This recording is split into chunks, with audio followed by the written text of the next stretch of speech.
ના કરો તો કાંઈ શેર ના કરો તો કાંઈ સબસ્ક્રાઈબ ના કરો તો કાંઈ તમારા ફેમિલીમાં ખાસ ને ખાસ સાંભળજો એ મારી અપીલ છે.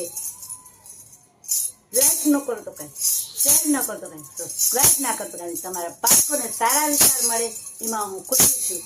મને જો હું જ્યાં કુબેર જાઉં છું ને એ એક શિવલિંગ જ છે, ત્યાં મને એને જ પ્રેરણા કરી કે તું બધા દુખ્યા છે એને તું મારો પ્રચાર કર અને મારા દ્વારે તું લઈ આવો કે મારા દુખ્યા છે, ઘણા દુખ્યા છે, ઘણા સુખ્યા પણ છે, ઘણા દુખ્યા પણ છે.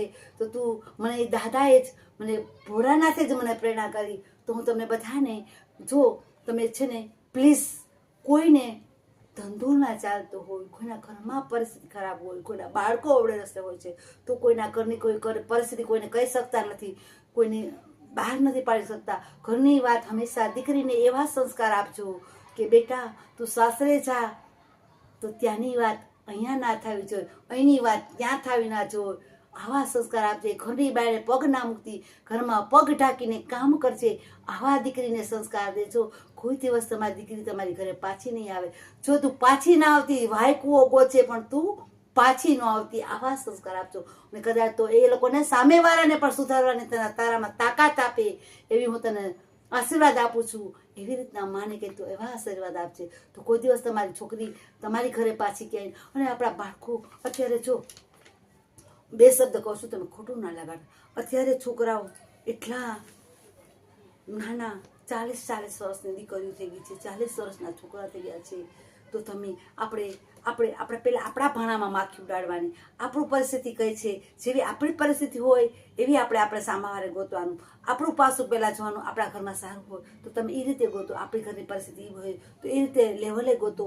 તો કોઈથી એથી કરીને કોઈના બાળકો કુવારા ના રહે. બધાના ટાઈમે વરી પરણી જાય. ઘણાના 40 વર્ષે દીકરાઓ નથી પરણતા, દીકરીઓ નથી પરણતી. તો સામે તમે એક પાસો લેટ ગો કરો અને એથી કરી આપણા બાળકો છે ટાઈમે એની ઘરે વયા જાય અને આપણે આપણા બાળકોને ટાઈમે એની ઘરે પાછા વયા જાય. લેટ ગો કરતા શીખો. કદાચ બે શબ્દ આપણે સાંભળવા પડે તો આપણે સાંભળી લેવાના, સહન કરી લેવાના. સામેવાળા બે શબ્દ બોલે તો આપણે કાંઈ નીચા પાપ ના થઈ જાય. જો સામેવાળા આપણે કહેશે ને તો ઉપરવાળો તો ન્યાયથી જ હાલવાનો છે. એ કોઈનું ખોટું નથી કરવાનું, એ કોઈનું ખરાબ નથી કરવાનું. હું તમને બે શબ્દ ખરાબ બોલી દઈશ તો ઉપરવાળો મન નથી મૂકવાનું, એ તો મારા લેખા લેવાનો જ છે. હંમેશા આપણે લેટકો કરતા શીખવાનું. આપણે એને મૂકી દેવાના, પડતા મૂકી દેવાના.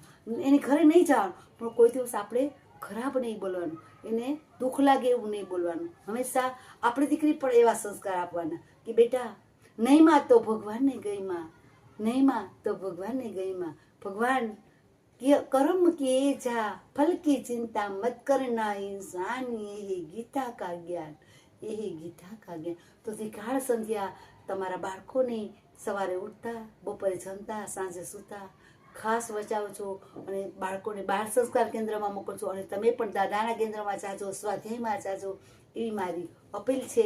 મારાથી કોઈના મેસેજ નથી વચાતા, કોઈની હારે હું વાત નથી કરી શકતી, કોઈની હારે ચીત નથી કરી શકતી, કોઈના ફોન નથી ઉપાડી શકતી. તો હું બધાને માફી માગું છું. કારણ કે હું એટલી પરોવાયેલી છું કે હું બાળને રાખવા જાઉં છું તો મને ટાઈમ નથી હોતો, મને ફ્રી નથી હોતી. તો કોઈ ખોટું ન લગાડતા, કોઈના મેસેજ નથી વાંચી શકતી. અને આપણે આવ્યા છીએ 42મી વાર્તા. પારકું ધન માટી બરાબર. 42મી પૂરી થઈ ગઈ છે, 43મી આવ્યા છે. એ વચાઈ ગઈ છે. 43મી આવ્યા છે.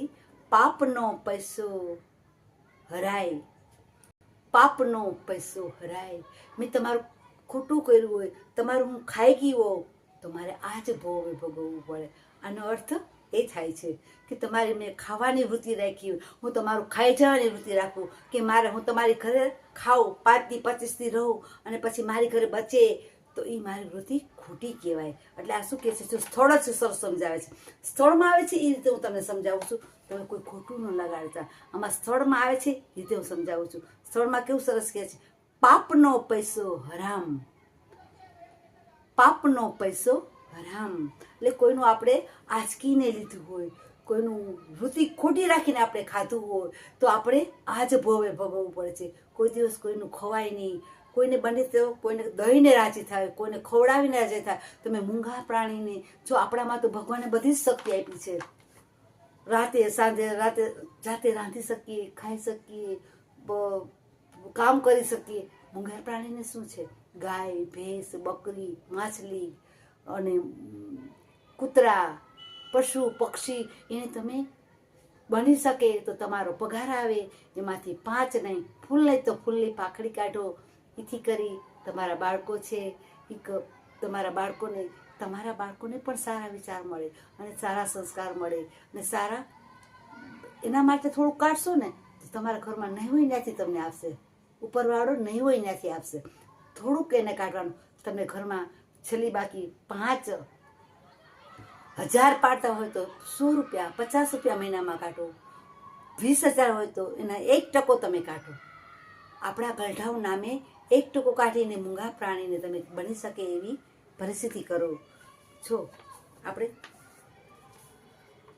પાપનો પૈસો કેવો મસ્ત છે. જો પાપનો પૈસો હરાય, મસ્ત સ્થળ છે. દત્તુ કાકા સાહેબ કાલે લકર કોલેજમાં દાખલ થવા માટે જવાનો હતો. તે દિવસની આ પ્રસંગે દત્તુના પિતાએ ટ્રેઝરી ઓફિસર હતા અને એમને તે દિવસે 3 લાખ રૂપિયાની પ્રોમિસરી નોટિસ ખરીદવા માટે પૂના જવાનું હતું. દત્તુ હવે તો મોટો થયો હતો. પિતાજી શા માટે પૂના જાય છે તે જાણ્યું અને ત્યારે એણે તેમને કહ્યું કે નોટોના ભાવ રોજ બદલાય છે. નોટોનો ભાવ રોજ બદલાય છે. આપણે કંઈક સસ્તે ભાવે નોટો ખરીદી રાખીશું અને રાજને તો ઊંચા ભાવ બતાવીશું અને વચમાં નફો મળશે તે આપણે લઈ લઈશું. કોઈની ખરાબ નહીં પડે, કોઈને ખબર નહીં પડે અને સહેજે પણ ભારે નફો થશે. જો તમે શું કહે છે? આપણે સસ્તા ભાવે ખરીદી લઈશું અને બીજાને આપણે મોંઘા ભાવે વેચશું તો આપણે એને ખબર નહીં પડે. જો આ આપણા વૃત્તિ ખોટી કહેવાય. ના, તમે કરો. તમે જે થાય છે તે તમે કાયદેસર રીતે કરો. એનું ખોટી રીતે સામાવાળા પાસેથી ન લ્યો, એ હરામનું કહેવાય. હું તમારી પાસેથી 5 રૂપિયાનું લઈને બીજાને ન ધાર્યા એ કાયદેસર જે થતા હોય, જે સમાજની દ્રષ્ટિએ જે કામ કરતા હોય, જે પ્રવૃત્તિ કરતા હોય, જે કાયદેસર હોય એ લઈએ તો આપણે ઉતરે. બાકી હરામના ખોટા 2 નંબરના કે ઝાઝા ન ધાર્યો એવો નફો લઈએ તો આપણે ઉતરે નહીં. અને શું કહે છે? આપણે એને વેચી નાખશું તો ખબર નહીં પડે. પિતાજી દત્તુના વાત શાંતિથી સાંભળીને થોડી વાર કોઈ જ બોલ્યા નહીં અને દત્તુને થયું કે આ પોતાની વાત પર પિતાજી વિચાર કરે છે અને પિતાની આવી જ ચબરાકી ઉપર ખુશ થઈ હમણાં જ શાબાશી આપશે. જો આપણે ઘણા છે ને સમાજનું કાર્ય કરતા હોય છે, સમાજનું કાર્ય કરતા હોય અને પાછળથી ઘણા જ રૂપિયા પચાવી પાડે છે, ઘણા ખાઈ જાય છે, 2 નંબરનો પૈસો ખાઈ જાય છે. એ હરામનો કહેવાય છે. તમે જે કાંઈ મહેનત કરો છો એ તમે થોડું ઘણું ખાઓ, પણ જે તમે સાવ છે એને કોઈનું ખોટું ના કરો કે કોઈનું હરામનું ખાઓ. એ આપણે અહીંયા જ ભોગવવું પડે છે. ઘણા કહે છે ને કે આપણે જો દવામાં પૈસા જાય છે, લાખો રૂપિયા વયા જાય છે, તો એમ કે ઓલા ભાવે મારી પાસે કંઈક માંગતો હશે તો મારે આ ભાવમાં એને ચૂકવવું પડ્યું. પણ આપણે એની પાસેથી ખોટું કંઈક ઓલા ભાવમાં કર્યું હોય, એને આપણે ખાઈ ગયા હોય એટલે આપણે આ ભાવમાં એને ચૂકવવું પડે. એની આપણે વૃત્તિ ખોટી રાખી હોય, એનું ખાવાની વૃત્તિ રાખી હોય, એનું ખાઈ ગયા હોય અને આપણે પછી આપણે આ જ ભાવમાં ચૂકવવું પડે છે. આ ભાવમાં ના ચૂકવીએ તો પણ 7 ભાવે પણ આપણે એને ચૂકવવા આવવું જ પડે છે. ગમે તેમ થાય, હું તમારું 5 દિવસ ખાઉં, 25 દિવસ ખાઉં તો મારે આ જ ભાવમાં ચૂકવો. આ ભાવમાં નહીં તો 7 ભાવ પછી પણ મારે તમને દેવા આવવું જ પડે. જો કેવું કહે છે સરસ વાર્તામાં, જો કેવું સરસ સમજાવે છે કે તમે કોઈનું ખોટું ના કરો, કોઈનું ખાવાની વૃત્તિ ના રાખો, ખાઈ જવાની વૃત્તિ ના રાખો, એનું પચાવી જવાની વૃત્તિ ના રાખો, કોઈને દેવાની વૃત્તિ રાખો, કોઈને ખવડાવવાની વૃત્તિ રાખો. તમારી પાસે ભગવાન તમને કમાણી આપે છે 5,000 10,000, એમાં મૂંગા પ્રાણીને, પશુ પક્ષીને ખવડાવો અને દાન પુણ્ય કરો. કોકને ગરીબ માણસોને તમારી યથાશક્તિ દાન પુણ્ય કરો, એવી વૃત્તિ રાખો. અને તો દત્તુએ તો પોતાની વાત પિતાજીને વિચાર કરે છે અને પોતાની આવી જ અબકારી ઉપર ખુરાક થઈ હમણાં જ શાબાશી આપશે. પરંતુ દત્તુના પિતા તો આ વાત સાંભળી ભારે આઘાત લાગ્યો હતો. થોડી વાર પછી અત્યંત ગડગડાટ થઈ અને એ બોલ્યા, અત્યંત ગડગડાટ થઈ તે બોલ્યા, બેટા આ એને થયું કે આ દત્તુ આ મેં માન્યું નહોતું કે તારામાં આવી હીનતા હશે. એના પપ્પાએ એમ કીધું કે મેં એવું નહોતું માન્યું કે તારામાં આવી દીનતા હશે. તો એના પપ્પાને ન ગમ્યું. જોજો આપણે આ પહેલો એક જ ભાગ લીધો છે, પહેલો ભાગ છે. બીજો ભાગ આપણે કાલે વાંચીશું. બીજો ભાગ કાલે વાંચીશું. એ પપ્પા કે મને ખબર નહોતી કે તારી આવી નીતિ હશે. હંમેશા જો મા બાપની જેવી વૃત્તિ હોય ને એવી જ બાળકોમાં વૃત્તિ આવે, ખાઈ જવાની. બાળકોમાં મા બાપમાં ના હોય ને નીતિ સાચી, તો એને પણ કોકને ખવડાવીને રાજી થવાની વૃત્તિ હોય. બાળકોમાં એને કોકને ખવડાવીને વૃત્તિ હોય.